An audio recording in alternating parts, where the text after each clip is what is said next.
룻기 2장은 드디어 베들레헴에 도착한 나오미의 가정의 이야기를 보여줍니다. 여호와께서 자기 백성을 돌보신다 하셨고 또한 그들에게 양식을 주신다는 소식이 있었기에 나오미가 어떻게 회복될지 기대되어지는 2장이죠. 모압 지방에 돌아왔을 때는 보리 추수가 시작되게 되었고요. 또 보아스라는 유력한 친족이 있었다라는 그 말씀으로 2장이 시작되고 있기에 기대가 됩니다. 그런데 여전히 나오미는 아직도 마라인 것만 같습니다. 깊은 슬픔에 빠져 있는지 다른 뭔가를 하지 않아요. 오히려 무거운 침묵만 여전히 그 어두컴컴한 방 안에 흐르고 있는 것 같아요. 룻이 어머니를 따르겠다고 했는데 아유 어떻게 괜찮니? 이렇게 물어보는 것도 아니고 칭찬도 감사도 없는 겁니다. 아무 말도 하지 않은 채 이렇게 시간을 보내고 있는 거죠. 이때 2절에 이제 룻이 그 어머니에게 말을 드디어 겁니다. 모압 여인 룻이 나오미에게 이르되 원하건대 내가 밭으로 가서 내가 누구에게 은혜를 입으면 그를 따라서 이삭을 줍겠나이다 하니 나오미가 그에게 이르되 내 따라 갈지어다 하매. 룻이 밭에 가서 이삭을 줍겠다고 하죠.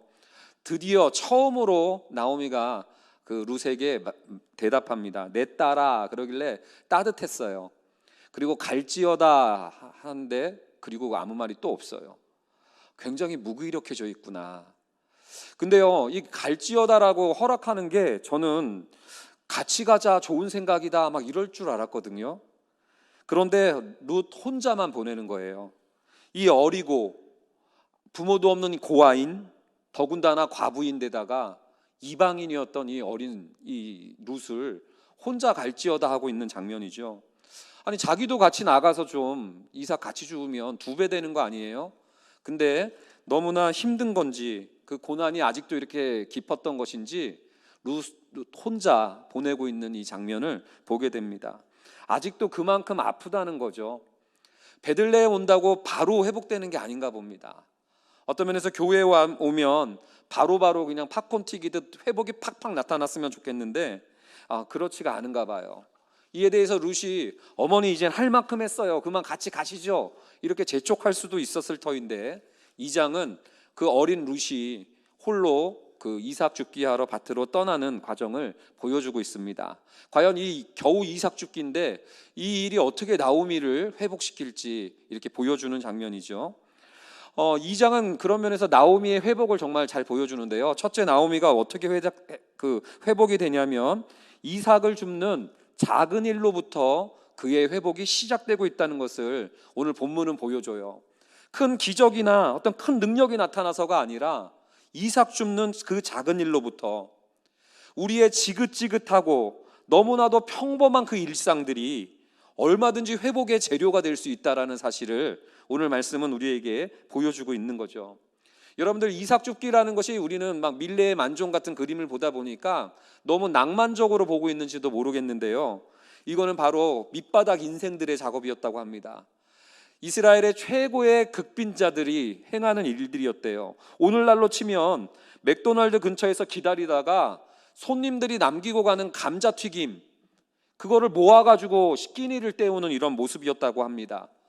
레위기 19장 9절에 보면은요, 너희가 너희 땅에서 곡식을 거둘 때 너는 밥 모퉁이까지 다 거두지 말고 내 떨어진 이삭도 줍지 말며 그러면서 추수 다 끝나고 나서 떨어진 거 그거 주워 먹는 작업이 바로 지금 룻이 나오미를 위해서 행하는 작업이었어요.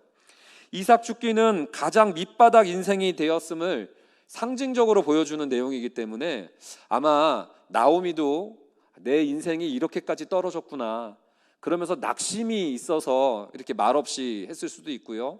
또한 룻 혼자 보내는 미안함 때문에 어쩌면 더 이상 말을 못하고 있는 상황일 수도 있겠습니다. 이삭 줍기 한다는 것은 굉장히 여러 가지로 힘들었나 봐요. 첫째는 내가 이렇게 가난한 사람입니다라는 것을 커밍아웃하는 이 드러내는 작업이었기 때문에 부끄러웠던 일이기도 했겠고요. 두 번째는 가난한 사람들이 떨어진 그 한정된 그거를 줍느냐고 경쟁이 치열했었대요. 그러다 보니까 이 낯선 그리고 어리고 여자인데다가 과부인 룻이 얼마나 등쳐먹기 쉬운 경쟁자였겠어요. 굉장히 그것도 어려웠던 일이고요. 세 번째는 남자 일꾼들이 또 그렇게 위험했어요. 들판에서 그렇게 사사시대 아닙니까? 레위인의 첩을 윤관했던 그 여성에 대한 인권에 대한 고려가 하나도 없던 그 시대에 남자 일꾼들이 또 그 어린 남편도 없는 룻에게는 굉장히 큰 위협이었겠죠.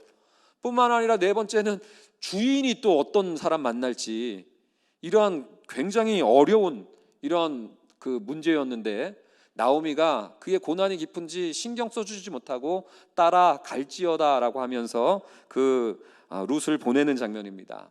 그런데 나오미의 회복이 그 두 번째는요, 나오미를 위해 위험을 무릅쓰는 이 룻의 헌신 때문에 이 나오미가 회복되기 시작했다는 거예요. 어머니와 함께 떠나면서 어머니를 돕겠다고 나섰던 그 약속, 이 조그만 룻이 그 약속에 충성을 합니다. 말만 하거나 생각만 하고 있는 것이 아니라 그 척박한 현실로 이삭 죽게 하는 그 밑바닥 인생으로 행동을 개시하러 떠나는 게 바로 룻의 모습이었어요. 여러분들, 룻도요 남편이 죽은 사람이에요. 얼마나 슬펐겠습니까? 그도. 룻도요 이방인인데다가 어려서 얼마나 불안하고 힘들었겠습니까?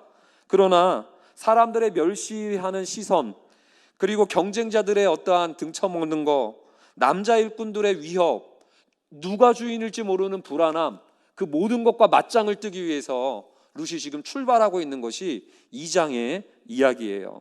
근데 여기까지만 해도 귀하다 싶어요. 근데 이 정도만 해도 올이 충분히 간 거고 다 된 거예요. 근데 룻이 가서 또 심리까지 가는 짓을 해요. 너무 당돌한 거예요.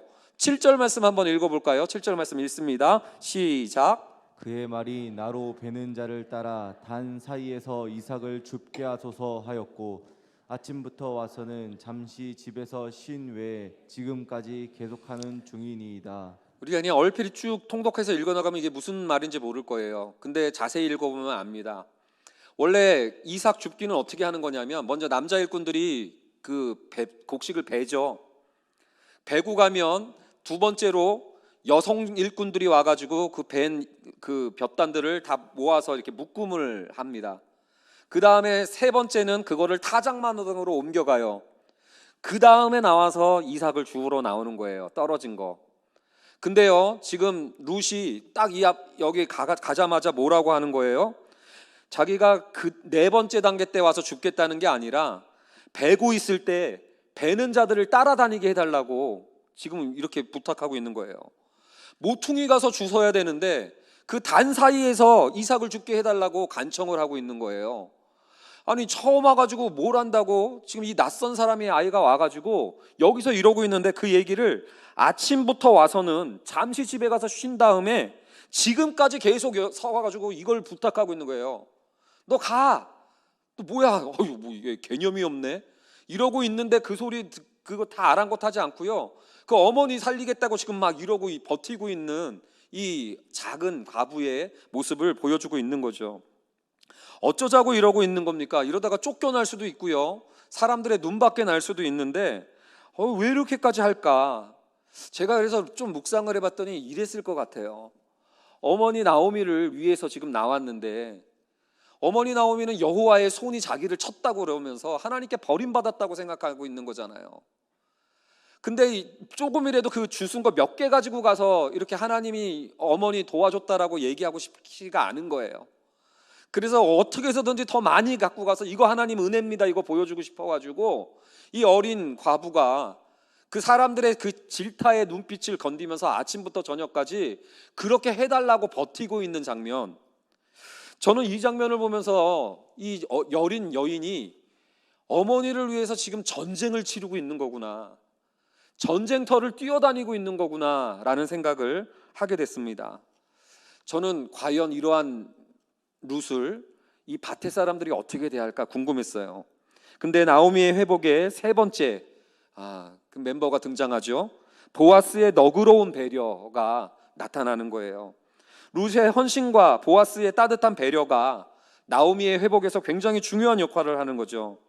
우리는 문제를 맞닥뜨리면 나 혼자 내 마음을 묵상하고 내 심리적인 것들을 점검하면서 방 안에서 나 혼자 문제를 해결하려고 하는 것 같지만은 대개의 경우는 내가 혼자 문제를 푸는 게 아니라 룻과 보아스들의 도움을 통해서 우리가 많이들 회복되더라고요.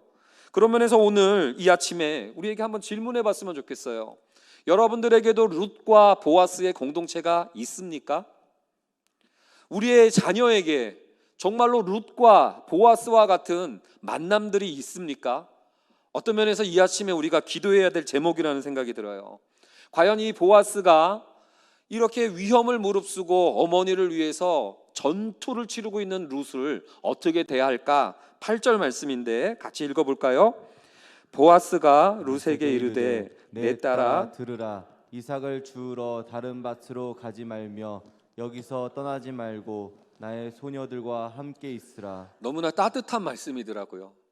그렇게 쫓겨날까 봐 버티고 서 있는 그 룻에게 내 딸아 다른 밭으로 가지 말며 여기를 떠나지 말라. 여기서 주수라는 허락이 떨어진 거예요. 그러면서 나의 소녀들과 함께 있으라. 함께 있으라는 단어가 여러분들 우리가 어저께 그렇게 강조했던 붙줬다라는 단어가 다시 한번 반복이 되어져요. 무슨 소리입니까? 이제 너 내 편이야. 합류해. 우리 같은 언약 맺은 한 식구야. 그러면서 나의 소녀들을 따라가라고 보아스가 이렇게 배려를 해줘요. 그러면서 9절 말씀에 그들이 베는 밭을 보고 그들을 따르라 그러면서요, 내가 그 소년들에게 명령하여서 너를 건들지 말라 할 거라고.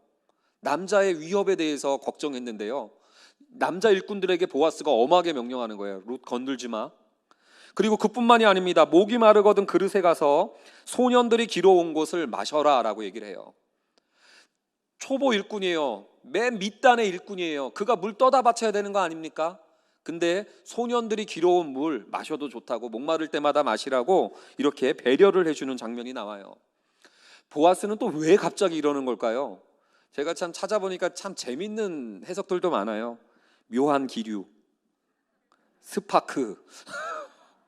그러면서 룻도 궁금했겠죠. 어머, 내가 이렇게 예뻐서 이러는 거야? 이걸 어째? 뭐 이럴 수 있었다는 거예요. 그래서 10절에 룻이 묻는 거예요. 10절에 룻이 뭐라고 묻는지 읽어봅시다. 시작. 룻이 엎드려 얼굴을 땅에 대고 절하여 그에게 이르되 나는 이방 여인이거늘 당신이 어찌하여 내게 은혜를 베푸시며 나를 돌보시나이까. 하니 아 몰라 나는 이방 여인인데 왜 이렇게까지 나한테 잘해주세요? 뭐 그러면서 혹시 나한테 반했어요? 뭐 이런 질문 아니냐는 거죠. 드라마를 너무 많이 봐서 그래요. 오히려 보아스는 아까 분명히 룻을 어떻게 불렀어요? 내 딸아라고 불렀어요. 나이 차이 엄청난다는 거예요. 여러분들 제가 만약에 우리 김동현 전도사님한테 내 딸아 그러면 이건 어색한 일 아닙니까? 오빠지. 이게 어색한 안 어색한가? 여러분들 나이 차이가 많이 나요. 무슨 뭐 로맨스 이게 아니라고요. 보아스가 뭐라고 답합니까? 11절 말씀이에요. 11절 말씀 한번 읽어볼까요? 보아스가 그에게 대답하여 이르되 남편이 죽은 후로 내가 시어머니에게 행한 모든 것과 내 부모와 고국을 떠나 전에 알지 못하던 백성에게로 온 일이 내게 분명히 알려졌느니라. 무슨 소리입니까? 룻에게 반해서도 아니고 흑심을 품어서도 아니에요.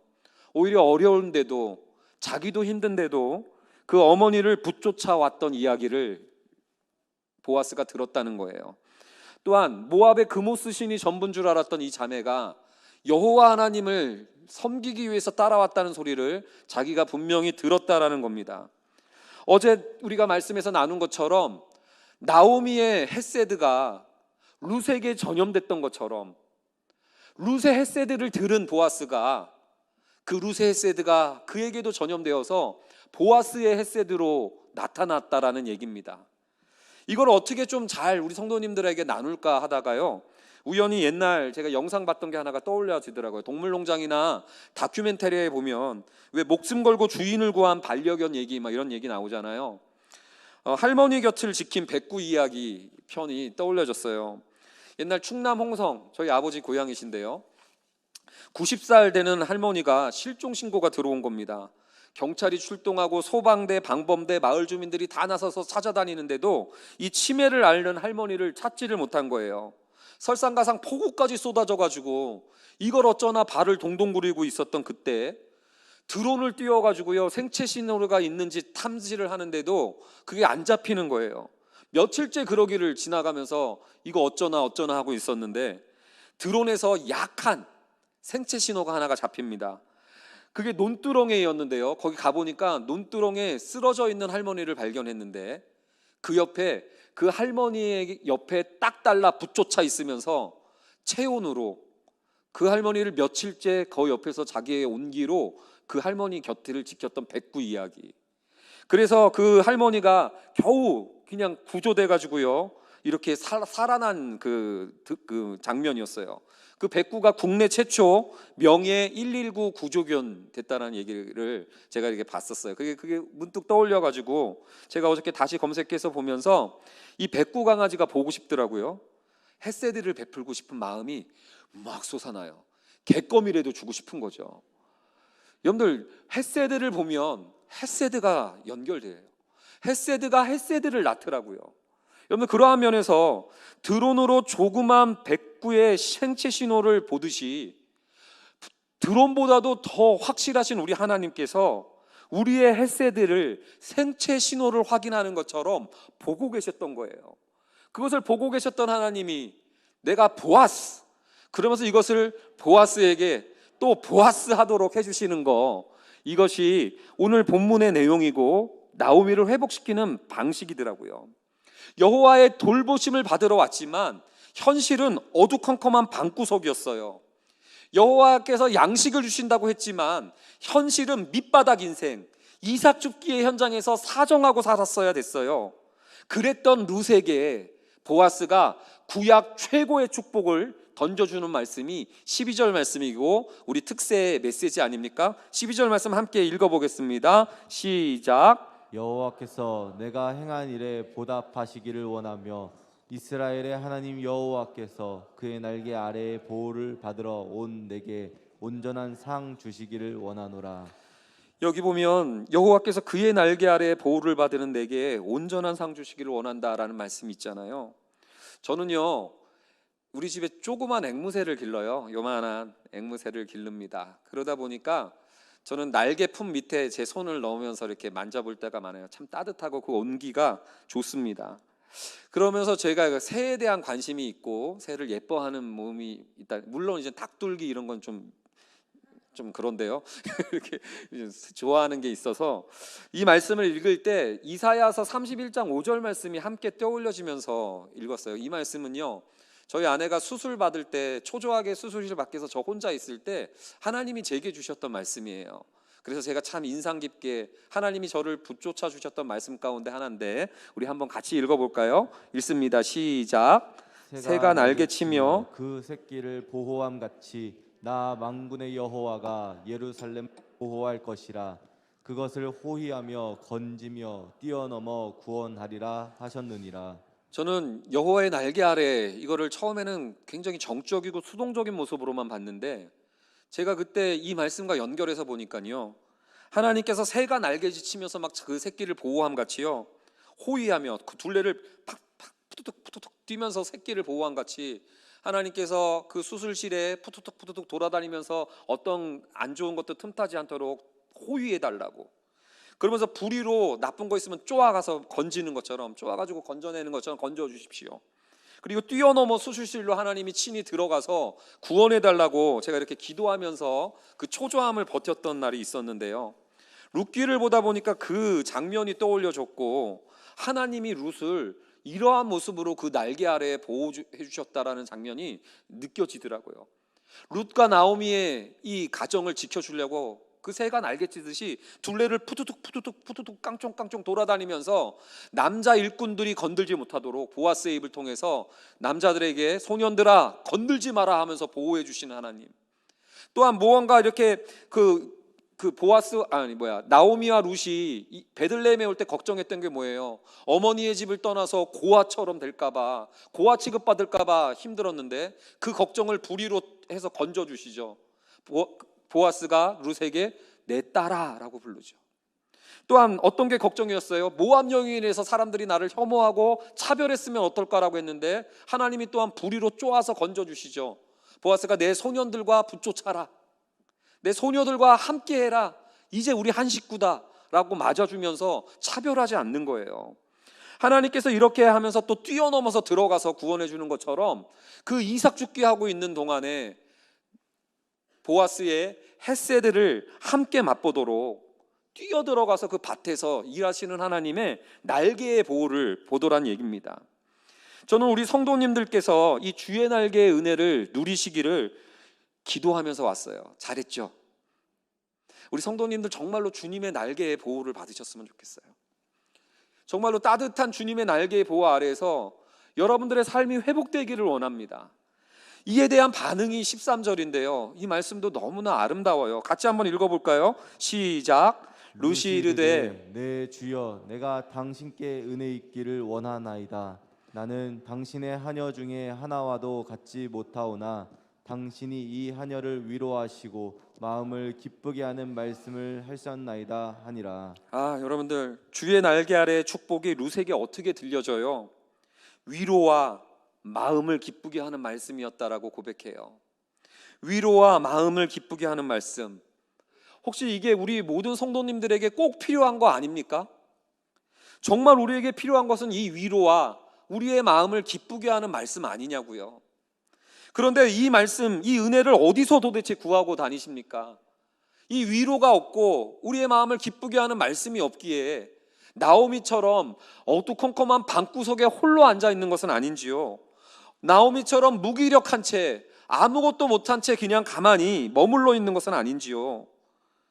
어디서 위로와 그 마음을 기쁘게 하는 말씀을 찾고 있는지요. 우리의 자녀들은 정말로 이 위로와 마음을 기쁘게 하는 그러한 말씀이 없어서 표정이 어두워지고 근심 어린 채 학교에 등교하고 있는 것은 아닌지 오늘 이 아침에 한번 살펴봤으면 좋겠는 거예요. 그래서 오늘 이러한 기도 제목으로 함께 기도하길 원하는데, 주의 날개 아래로 가자는 거예요. 오라 주의 날개 아래로. 우리 하나님이 우리를 오늘 불러주셨다라고 저는 믿어요. 그래서 이 아침에 우리가 기도할 제목 3가지를 제가 함께 나누고자 하는데, 주의 날개 아래 나오는 길, 이걸 우리가 기도 제목으로 삼자는 거예요. 주의 날개로 나오는 길 첫 번째는 뭐냐면, 따라해 보겠습니다. 나만 위에 사는 삶으로부터 떠나라. 나만 위에 사는 삶으로부터 떠나라. 나만 위에 사는 삶으로부터 떠나라. 나만 위에 사는 삶으로부터 떠나라. 여러분들, 룻기 2장의 시작은요, 베들레헴에 왔어도 여전히 슬픈, 교회에 다녀도 여전히 회복되지 않은 나오미의 모습으로 시작을 해요. 그러나 둘이 비교가 되고 있는 장면이 있죠. 나오미는 룻에게 말도 걸지 않고 룻을 바라봐 주지도 않아요. 자기에게만 갇혀 있었다고요. 근데 회복은 어떻게, 누가 나타납니까? 방문을 열고, 룻이 나가면서부터예요. 어머니를 위해서 방문을 열고 나가면서부터 회복이 출발되더란 얘기예요. 회복이 방문을 여는 데서부터 출발을 했다는 거예요. 오늘 주님이 우리의 마음 문을 두드리고 있다라는 생각이 들어요. 나만 생각하고 내 기분, 내 앞날, 내 계획, 내 마음, 내 느낌, 요거에 갇혀가지고 나오미처럼 어두컴컴한 방 안에 아무것도 못하고 있는 우리들이었는데, 방문을 열고 다른 이를 위해서 위험을 무릅쓰는 이런 룻의 헌신이 진짜 회복을 맞닥뜨리게 했다면 우리가 이 아침에 한번 기도해 보자고요. 나만 생각했던 그 껍질을 깨고 정말로 날개품 안에서 하나님을 느끼는 기도가 바로 여기에 달려있지 않겠는가. 어둠만 묵상하고 있을 게 아니라 빛으로 나아가 보자는 얘기예요. 염려, 기도를 이길 수 없습니다. 염려만 묵상할 것이 아니라 정말로 오늘 이 아침에 기도의 자리로 나가보자는 거예요. 여러분, 그러면서 또한 주의 날개 아래로 나오는 길 두 번째는 또 뭡니까? 우리의 지나가는 기도까지도 응답하실 하나님을 기대하라는 거예요. 오늘 본문 3절에 보면 룻은 우연히 엘레멜렉의 친족 보아스가 속한 밭에 이르러요. 우연히. 4절에 보면 마침 보아스가 베들레헴으로부터 와서 베는 자들에게 이르되 하면서 룻은 우연히 갔는데 마침 보아스가 와서 두 사람이 만나는 거예요. 보아스에게 룻의 이야기를 듣게 하셨고 보아스에게 마음의 감화를 허락해 주셔서 헷세드를 베푸게 한 거, 이거 어쩌다 생긴 우연입니까? 단지 보아스가 탁월한 성품의 사람이기 때문입니까? 아니에요. 본문을 제가 룻기를 묵상하다 보니까 나오미가 지나가면서 했던 기도의 응답이었고요. 룻이 방 안에서 아무도 주목하지 않는 그 어두운 방 안에서 어머니한테 했던 말의 응답이었어요. 제가 증명해 볼게요. 1장 8절 9절 여러분들 보세요. 나오미가 두 며느리에게 길에서 했던 내용이었어요. 너희는 각기 너희 어머니의 집으로 돌아가라. 너희가 죽은 자들과 나를 선대한 것 같이 여호와께서 너희를 선대하시기를 원하며 하나님이 너에게 헤세드를 주기를 원한다라는 기도가 있었죠. 9절 말씀에 여호와께서 너에게 허락하사 각기 남편의 집에서 위로받기를 원하노라 했는데 룻이 보아스의 축복을 듣고 위로와 마음을 기쁘게 하는 말씀을 줬다고 응답받잖아요. 근데 이 나오미의 기도가 제대로 된 기도가 아니었잖아요. 모압에 돌아가서 각각 그 어머니 집에서 모압에서 재혼해가지고 그거 받게 해달라고 주시옵소서 잘못된 기도한 거예요. 근데 이 엉뚱하고 잘못된 기도도 찰떡같이 알아듣고 룻에게 응답해 주시는 하나님의 장면을 보여주고 있는 거죠. 사랑하는 성도님들, 룻은 아무도 주목하지 않는 어두운 밤에서 2장 2절에서 뭐라고 얘기해요? 내가 오늘 나가서 밭으로 가서 누구에게 은혜를 입으면, 누군지도 몰라요, 누구에게 은혜를 입으면 따라다니면서 이삭 죽겠다고 그 얘기했는데 하나님이 보아스에게 은혜를 입게 해주시는 거잖아요. 아무도 주목해주지 않는 것 같은데 저는 이 장면이 성도님들이 기도할 때 믿으면서 하는 영상이고 장면이고 환상이길 원하는 거예요. 여러분들 엉뚱하게 기도해도 상관없어요. 기도 유창하게 못해도 괜찮습니다. 하나님이 들어주세요. 자식이 떡을 달라고 그러면 떡을 주죠. 뱀을 달라고 엉뚱하게 구해도요, 저는 떡을 줄 거예요. 여러분들 잘못 구해도 상관없어요. 오늘 아침에 그냥 하나님한테 실컷 구하세요. 자유롭게 구하세요. 가끔씩 이런 것까지 구해도 돼요? 구해요. 여러분들 하나님이 그렇게 룻과 나오미를 위해서 기도해 주시더라고요. 마지막 제일 제가 감격했던 게 세 번째예요. 주님이 우리를 날개 그늘 아래로 품는 거 세 번째, 나보다 먼저 준비하고 계신 하나님을 기대하라는 거예요. 저는 여태까지 내가 기도하면 그때 가서 주님이 듣고 응답하셔서 그제서야 움직이시고 나는 이제서야 응답받는 게 기도의 과정인 줄 알았어요. 근데 그게 아니더라고요. 하나님이 나보다도 먼저 준비하고 계셨고 기도 응답을 이미 준비하고 우리를 기도의 자리로 부르셨더라고요. 제가 왜 이렇게 이야기하는지 아십니까? 보아스, 주님이 언제부터 나오미와 룻을 위해서 준비했을까요? 보아스가 하나님이 언제부터 이 가정의 회복을 위해서 준비했을까요? 여러분들 놀라지 마세요. 마태복음 1장 5절 한번 읽어봅시다. 시작. 살몬은 라합에게서 보아스를 낳고 보아스는 룻에게서 오벳을 낳고 오벳은 이새를 낳고. 여기 잘 보세요. 보아스의 엄마가 누구예요? 라합. 들어본 적 없어요?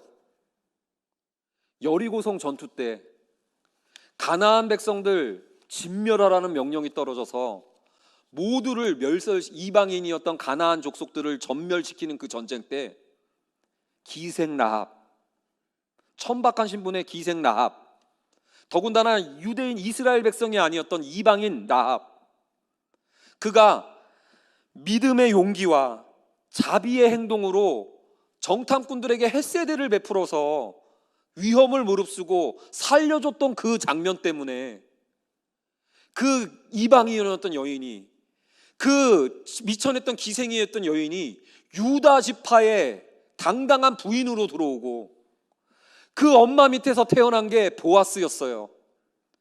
엄마 이야기를 들으면서 자랐겠죠. 엄마의 이야기를 들으면서 엄마가 그때 햇세드를 베풀었어. 얼굴도 모르는 처음 보는 그 정탐꾼들에게 엄마가 위험을 무릅쓰고 숨겨줬었어. 엄마는 이방인이라서 사람들이 나를 다 혐오하고 차별하고 죽이려고 해서 엄마도 힘들었어. 근데 이러한 나의 햇세드를 베풀었던 것이 이스라엘 백성들에게 또 다른 햇세드를 낳았는지 엄마가 유다 지파의 아내가 되었어. 그리고 너를 낳았단다. 이러한 모습을 듣고 자랐던 보아스, 그가 지금 룻을 만나고 그에게 햇세드를 베풀도록 한 겁니다. 하나님이 먼저 준비해 주셨어요. 저는 오늘 사랑하는 우리 이어진 교회 성도님들에게 이 하나님의 마음과 심정을 전달해 주고 싶었습니다. 우리가 지금 이 시간 함께 찬양하기를 원하는데요. 찬양하고 기도하기를 원하는데